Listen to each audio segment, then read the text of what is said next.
we've covered the three parts of a function: the function name, the argument list, and the return value. Let's now take a look at how we can create our own custom functions that contain all of these parts. Let's start by creating a function that mimics PHP's count function. You would never do this in a real application, but mimicking a simple function like count is a good way to get an understanding of how it all works.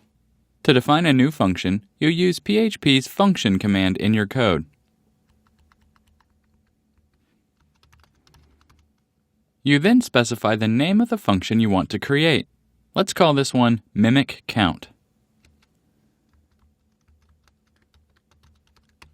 After the function name, you type an open parenthesis followed by the argument list. Our function will receive one argument, an array that we want to count.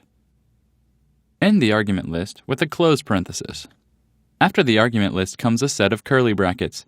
These surround the code block that gets executed when the function is called. There are two important things to note about variables and functions. First, notice the two different names of the variables. In our main code, the variable is named flavors because it contains a list of flavors.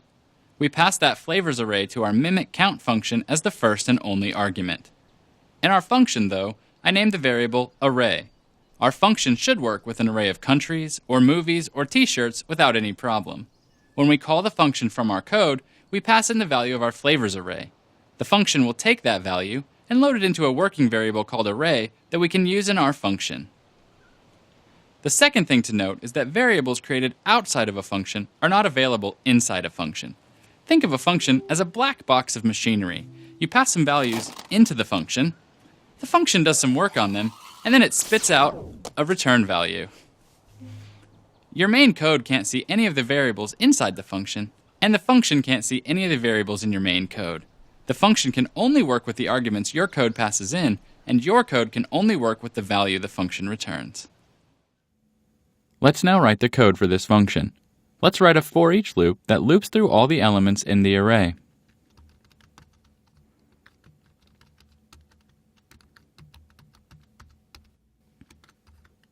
As we're looping through them, we want to count them. Let's create a variable before the for each loop that sets the count to 0.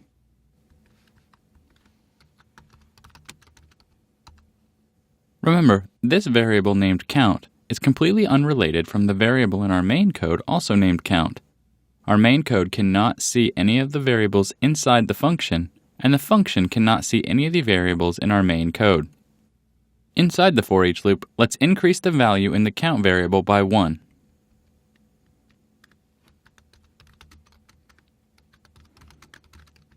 After the for each loop, we should have the count of all the elements in the array. Now that we've counted them, we need to return that count to the main code. We can pass that value back to the main code with PHP's return command.